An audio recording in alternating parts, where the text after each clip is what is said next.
Ito ang bagong mukha ng Honda Forza 125 2024 version. Taong 2015 noong unang nilabas ang Honda Forza 125 sa European market. At as expected ay pumatok agad ang motor na ito. Kasi syempre Japanese brand, kaya napakaganda talaga ng quality. Yun ang first generation ng Honda Forza 125 sa European market. Dahil sa sobrang pumatok ito at very in demand, taong 2018 naman, nilabas nila ang second generation ng Honda Forza 125. At nung nakaraang taon lang ay nilabas ulit ang panibagong bersyon nito na mas pina-high-tech pa ang kanyang features at mas pinaganda ang looks. Mula noon hanggang ngayon ay tinangkilik na talaga ng taga-Europa ang Honda Forza 125. Ano-ano kaya ang nasa scooter na ito at kung bakit sobrang pumatok ito sa European market? Sa video na ito ay pag-usapan natin ang kanyang specs, features, at magkano naman ang presyo ng motor na ito. Pero bago yan syempre, kung bago ka pa lamang po dito sa aking channel, baka naman kapatid kung pwede ay pakihit ang subscribe at notification bell icon para lagi kang updated sa ating motorcycle news and reviews. Isama mo na rin ang pag-like bilang suporta sa ating channel. Huwag din kalimutan na mag-follow sa ating Facebook page. Ang Honda Forza 125 2023 version ay may pagkabulky ang datingan. Kung titingnan mo siya ay para siyang may mataas na engine displacement, hindi mo siya mahalata na isang 125cc lang, at hindi lang yan, napaka-elegant sporty din ang hetsura ng touring maxi scooter na ito. Meron na itong bagong looks sa front fairings.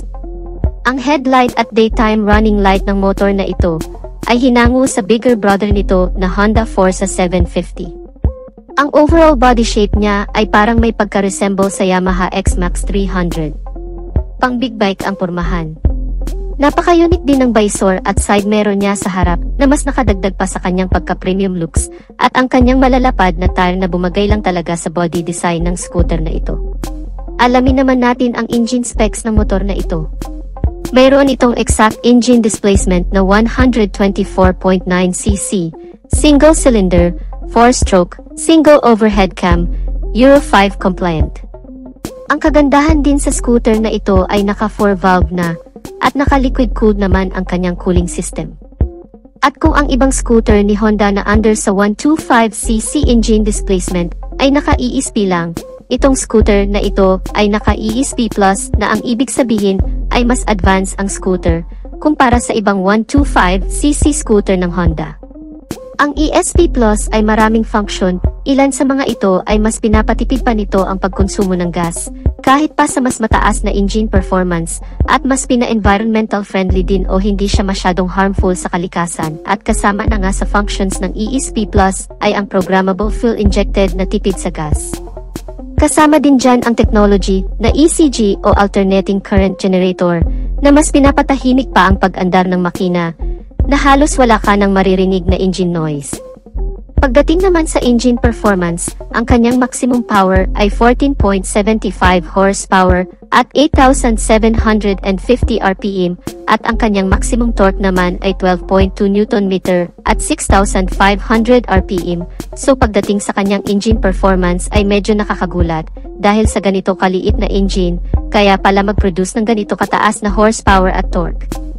Actually, hindi lang nito pinantayan ang engine displacement na Honda Click natin dito sa Pilipinas, hinigitan pa niya ang overall engine performance, dahil ang Honda Click ay mayroon lamang 11.1 horsepower at 8,500 RPM, samantalang ang Honda Forza ay mayroong 14.75 horsepower at 8,750 RPM. Mas mataas si Honda Forza in terms of maximum power and torque. So okay lang pala kung medyo malaki ang body size ng motor na ito. Binaw naman sa taas ng engine performance na kayang tumakbo ng 115 km/h. Mapunta naman tayo sa features ng motor na ito. Equipped din ang motor na ito ng HSTC o Honda Selectable Torque Control System, o sa ibang term ay ang Traction Control System.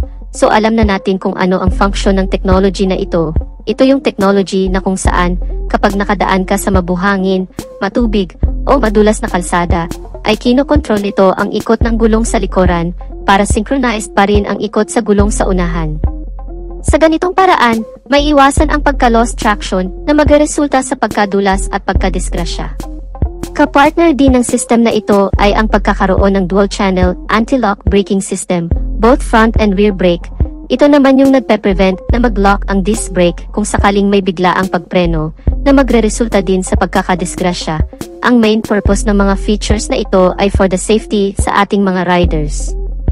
Ang braking system ng motor na ito ay naka-hydraulic single disc brake sa harap at likod. Napaka-high-tech na rin talaga ng scooter na ito dahil mayroon na itong auto-adjustable windshield. Ibig sabihin ay hindi ka na mahihirapang mag-adjust manually dahil isang pindot lang ng buton ay mag-adjust na ng kusa ang windshield pataas o pababa ng parang sa automatic car. Punta naman tayo sa iba pa niyang mga features. Naka-fully LED na ang lighting system ng scooter na ito mula sa headlight, turn signal light at brake light. At napakaganda din ng design ng kanyang headlight with daytime running light. Sobrang lakas din ng buga ng ilaw kasi naka-LED. Meron na rin itong hazard lamp at passing light switch. Pagdating naman sa instrument cluster nito, kapansin-pansin na medyo kakaiba ang instrument cluster dahil combination ito ng analog at digital instrument cluster. Ang lawak niyang tingnan at pang-premium talaga ang datingan. Madali mo ring maintindihan ang mga nakapaloob dito, gaya ng fuel, RPM, battery voltmeter, meron ding clock at kung ano-ano pa. Sa sobrang high-tech ng motor na ito, ay para ka na ring nakasakay sa automatic car. Mayroon din itong idling stop and start system na kusang namamatay ang makina kapag nakahinto ng ilang segundo sa traffic light at kusa na ring aandar kapag ipihit na muli ang throttle. At syempre ang pinaka-purpose nito ay para mas makatipid pa sa gas consumption, makapahinga saglit ang makina, at makabawas na rin sa air pollution. Very secured na rin ang scooter na ito dahil syempre hindi makukumpleto kapag wala ang smart key system. Kasama na rin dyan ang answer back system at anti-theft alarm na dagdag din sa security ng scooter. Mayroon din itong front pocket at nakapaloob nito ay ang USB charging port na very useful din kapag nasa long ride ka. Hindi rin mawawala ang side stand cut-off switch. May malawak din itong underseat compartment na kasya ang hindi lang isa kundi dalawang full face na helmet. Sobrang lapad at lawak din ang upuan ng motor na ito. Sabayan din ng napakalawak na apakan. Siguradong komportabling sakyan, hindi lang ng rider, kundi pati na ang pillion rider nito.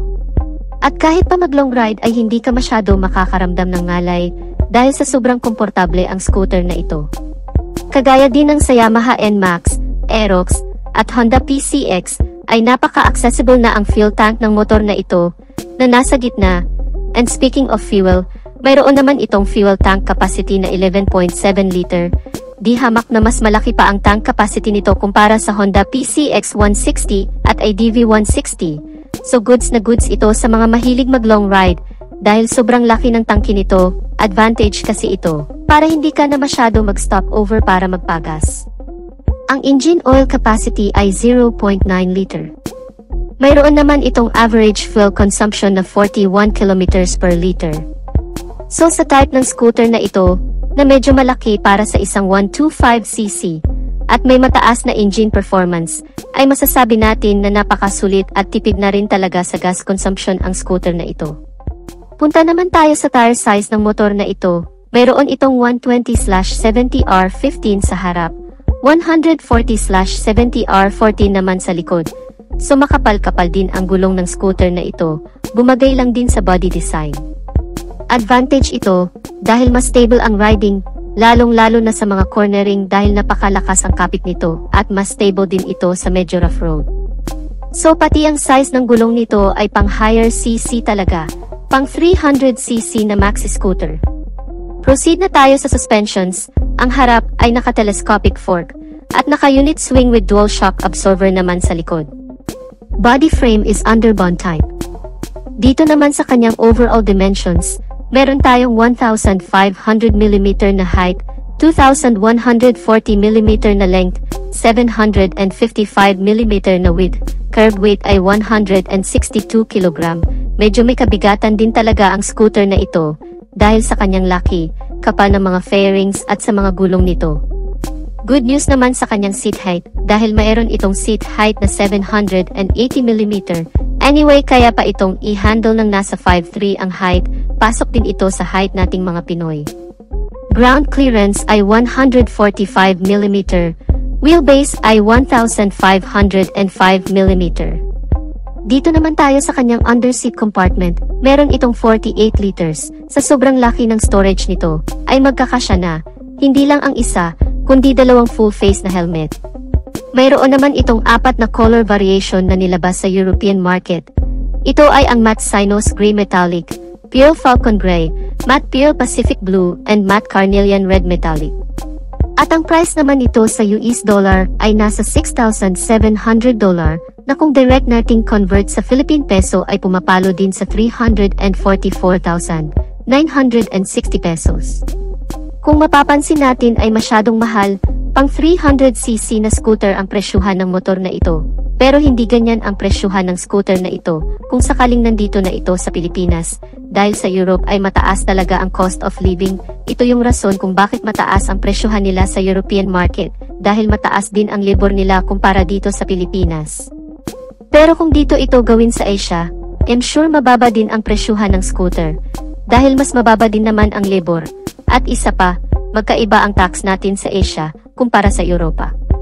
Sa ngayon ay wala pa tayong konkretong impormasyon sa kung ilalabas ba ito sa Pilipinas o hindi. Pero kung sakaling ilabas man ito, ay baka magiging downgraded na ang unit na ito. Kasi ang mga Pinoy gusto ay mura at sulit na motor, kaya kung mapapansin natin, kadalasan ng mga motor na dinala sa atin sa Pilipinas ay kulang-kulang na ang specs at features. So ano ang masasabi niyo mga kamoto sa bagong Honda Forza 125 2023 version? Magiging patok kaya ito kung sakaling dalhin sa Pilipinas? Just comment your reactions in the comment section down below. So dito na natin tatapusin ang ating video mga kamoto. Kung bago ka pa lang sa channel ko at hanap mo ay mga ganitong video content ay mag-subscribe ka na sa aking channel. Hit mo na rin ang notification bell icon para lagi kang updated sa aking mga videos. Paki-follow na rin ang ating Facebook page. Maraming salamat at ride safe.